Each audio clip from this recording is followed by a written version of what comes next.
Hello दोस्तों, आज के इस वीडियो में हम लोग मल्टीप्लेक्सर के बारे में बात करेंगे। तो जैसे कि लास्ट वीडियो में हम लोगों ने देखा था कि मल्टीप्लेक्सर क्या होता है और उसके टाइप्स वगैरह देखे थे। तो इसी तरीके से अगर हम मल्टीप्लेक्सर पर देखें तो मल्टीप्लेक्सर क्या होता है। मल्टीप्लेक्सर एक कॉम्बिनेशनल सर्किट होता है, ठीक है, जिसके सिंगल इनपुट और मल्टीपल आउटपुट होते हैं। जैसे कि आप ब्लॉक डायग्राम में देख सकते हैं कि इसका क्या होता है, एक इनपुट होता है और बहुत सारे आउटपुट होते हैं, ठीक है।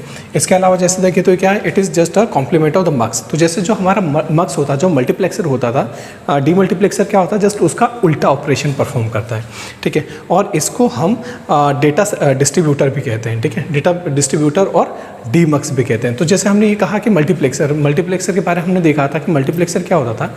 मल्टीप्लेक्सर एक ऐसा डिजिटल सर्किट होता है जो कि क्या होता है, जिसके पास मल्टीपल इनपुट होते हैं और वो क्या करता है, उनमें से किसी एक इनपुट को उठा के आउटपुट में रखता है, ठीक है। मल्टीपल इनपुट होते थे और एक आउटपुट होता था।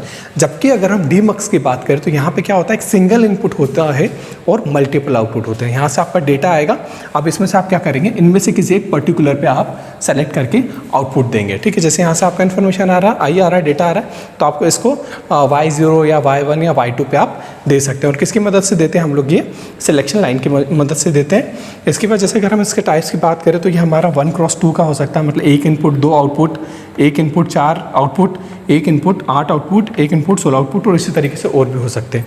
तो जैसे हम लोगों ने मक्स में देखा था, तो मक्स में क्या होता था, मक्स में हमारा होता था 2x1 होता था, 4x1 होता था, 8x1 होता था, 16x1 होता था, और इसी तरीके से और भी।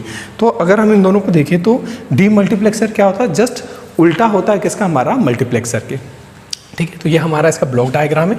यहाँ पे हमारे पास एक इनपुट होगा और यहाँ पे हमारे पास मल्टीपल आउटपुट्स होंगे, ठीक है। इसके अलावा हमारे पास इनेबल होगा डिवाइस को ऑन ऑफ करने के लिए, ठीक है। जब हम यहाँ पे 1 रखेंगे तभी हमारा डीमल्टीप्लेक्सर ऑन होगा। इसके अलावा हमारे पास यहाँ पे सिलेक्शन लाइन होती है जिसे हम इन द्वारा रिप्रेजेंट करते हैं। अब इसमें से ये जो डेटा है, इनमें से किस पर्टिकुलर आउटपुट पे जाएगा, ये हम सिलेक्शन लाइन की मदद से ही बताते हैं, ठीक है। और इसका जो फॉर्मूला होता है सिलेक्शन लाइन निकालने का, ये होता है 2 to the power m = n, जहाँ पे m हमारा सिलेक्शन लाइन होता है जबकि n हमारा आउटपुट होता है, ठीक है। ये हमारा सिलेक्शन लाइन होगा जबकि ये हमारा क्या होगा, आउटपुट होगा। तो हम इसका एक एग्जांपल देखते हैं 1x2 मक्स का।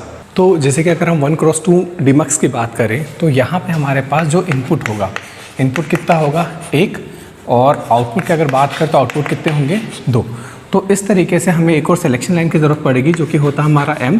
सिलेक्शन लाइन हमें नहीं पता तो उसके लिए फॉर्मूला क्या होता है, 2 to the power m = n होता है, और यहाँ पे n मतलब हमारा आउटपुट। तो यहाँ से देखिए तो 2 to the power m = कितना हो गया हमारा, 2, मतलब यहाँ पे कुछ नहीं तो इसका मतलब 1, 2 to the power। तो यहाँ से हमारा m = कितना निकल आ जाएगा, 1 निकल जाएगा। इसका मतलब 1x2 डीमक्स बनाने के लिए हमें एक सिलेक्शन लाइन की ज़रूरत पड़ेगी। तो जैसे कि अगर हम इसके ब्लॉक डायग्राम की बात करें तो हमने ब्लॉक डायग्राम बना दिया। इसके बाद यहाँ पे हमारे पास एक इनपुट है, एक इनेबल लाइन है, सिलेक्शन लाइन हमने यहाँ से निकाली, एक सिलेक्शन लाइन होगी और हमारे पास यहाँ पे 2 आउटपुट होंगे क्योंकि 1x2 का है। तो ये 2 आउटपुट और एक इनपुट हो गया। अब यहाँ की अगर बात करें काम कैसे करेगा, जैसे हम क्या करेंगे, यहाँ पे इनेबल की जगह 0 रखें, इनेबल की जगह 0 रखें, और सिलेक्शन लाइन में हम कुछ भी रखें, 0 या 1 हम कुछ भी रखेंगे तो उस कंडीशन में हमें दोनों जगह क्या मिलेगा, 0 आउटपुट मिलेगा, कुछ भी आउटपुट में नहीं आएगा, ठीक है। इसके बाद क्या करें, हम इनेबल की जगह 1 पुट कर दें, मतलब यहाँ पे हमने इसको चालू कर दिया, 1 पुट किया। अब अगर मैं S0 की जगह क्या कर सकता हूँ, या तो 0 रख सकता हूँ या तो 1 रख सकता हूँ, ठीक है। तो ऑन कर दिया और 0 1 रखें। तो जब हम क्या करेंगे, यहाँ पे S0 की जगह 0 रखेंगे तो ये क्या करेगा, जो इन्फॉर्मेशन को होगा ये Y0, मतलब ये हमारा जो Y0 और 1 है इसकी जगह पुट कर देगा, ठीक है। मतलब क्या करेगा, जब 0 पुट करेंगे तो क्या करेगा, 0 वाले से कनेक्ट कर देगा, मतलब हमें यहाँ पे क्या मिल जाएगा, I मिल जाएगा, और इस वाली कंडीशन में हमें यहाँ पे कुछ भी आउटपुट में नहीं मिलेगा, ठीक है। इसके बाद आप क्या करें कि जब हम S0 = 1 पुट करेंगे तो जैसे यहाँ पे हम लोग 1 पुट करेंगे तो ये क्या करेगा, इसको डेटा को उठा के Y1 से कनेक्ट कर देगा, मतलब हमें यहाँ पे कुछ भी आउटपुट में नहीं मिलेगा, और डेटा हमें कहाँ पे मिलेगा, डेटा हमें Y1 पे मिल जाएगा, ठीक है। तो इस तरीके से अगर हम इसकी इक्वेशन निकालें, ठीक है, तो यहाँ से अगर इसकी इक्वेशन निकालें तो यहाँ से y बराबर हमारा क्या आएगा, फर्स्ट वाली कंडीशन में तो यहाँ पे हमें एक तरीके से कुछ भी आउटपुट नहीं मिलेगा क्योंकि डिवाइस ऑन ही नहीं हुई, ठीक है। यहाँ की बात करें तो यहाँ पे क्या है, ई की जगह 1 दे के रखा, मतलब ई, और यहाँ पे क्या आएगा, S0 की जगह क्या देखे रखा है इस वाली कंडीशन में, S0 की जगह 0 देखे रखा, मतलब इसके ऊपर हम क्या करेंगे, बार चढ़ाएंगे। और फिर यहाँ पे हम देखें तो ये मतलब हम y0 की बात कर रहे हैं, ठीक है। तो y0 के लिए हमें यहाँ पे क्या मिल जाएगा, इस पर i मिल जाएगा, ठीक है, ये मिल जाएगा फर्स्ट वाली कंडीशन। फिर प्लस सेकंड वाले में देखिए तो सेकंड वाले में क्या आएगा, यहाँ से हमारा e रहेगा, ठीक है। और S0 के लिए क्या है, 1 है, तो यहाँ पे हमारा क्या आ जाएगा, S0 आ जाएगा।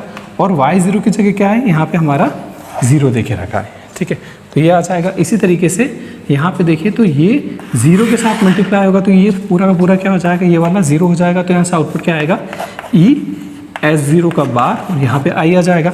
इसी तरीके से अगर मैं I1 निकालूँ तो I1 पे क्या है, यहाँ पे तो ये 0 ही हो गया, ठीक है। इसको लेना चाहे तो ले सकते हैं, बाकी हम इस पर फोकस करते हैं। e यहाँ पे हमारा 1 आ रहा है, यह आएगा। S0 की जगह क्या है, 0 दे के रखा, तो S0 का क्या आ जाएगा, बार आ जाएगा। और y1 के लिए कितनी वैल्यू आ रही, 0, ठीक है। प्लस सेकंड वैल्यू पे जाए तो यहाँ पे क्या आ जाएगा हमारा, ये आ जाएगा। S0 की जगह क्या दे के रखा है, 1, मतलब S0 रहेगा। और यहाँ पे हमें क्या आ जाएगा, यहाँ पे हमारा i आ जाएगा। तो ये रहेगा, ये वाला पोर्शन हमारा 0 हो जाएगा। तो यहाँ से क्या आएगा हमारा e S0, और यहाँ पे हमारा क्या आ जाएगा, i आ जाएगा। मतलब y0 इक्वल टू हमारा ये आ गया और y1 बराबर ये आ गया। इसके बाद हम क्या करेंगे, इसका सर्किट डायग्राम बनाएंगे। तो जैसे कि अगर हम इसके सर्किट डायग्राम की बात करते हो, इसके लिए हमें इसके आउटपुट देखना पड़ेगा। तो यहाँ पे हमारे पास 2 आउटपुट आ रहे हैं, एक तो y0 और एक y1। तो y0 के लिए हमारा आउटपुट क्या आ रहा है, ये यहाँ पे क्या हो रहा है, e S0 का बार और i का क्या हो रहा है, आपस में मल्टीप्लाई हो रहा है। इसके लिए हमारा क्या लगेगा, मतलब एक एंड गेट लगेगा। सेम टू सेम y1 के लिए भी क्या हो रहा है, इन तीनों का मल्टीप्लाई हो रहा है। तो यहाँ पे क्या हो जाएगा, एक और एंड गेट लग जाएगा।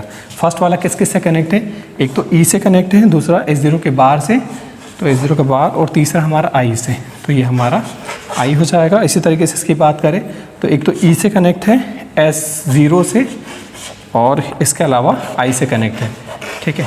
और यहाँ से हमें y0 मिल जाएगा, यहाँ से हमारा y1 मिल जाएगा। तो ये हमारा इसका सर्किट डायग्राम है। इस तरीके से हम क्या कर सकते हैं, 1 क्रॉस 2 डीमक्स बना सकते हैं।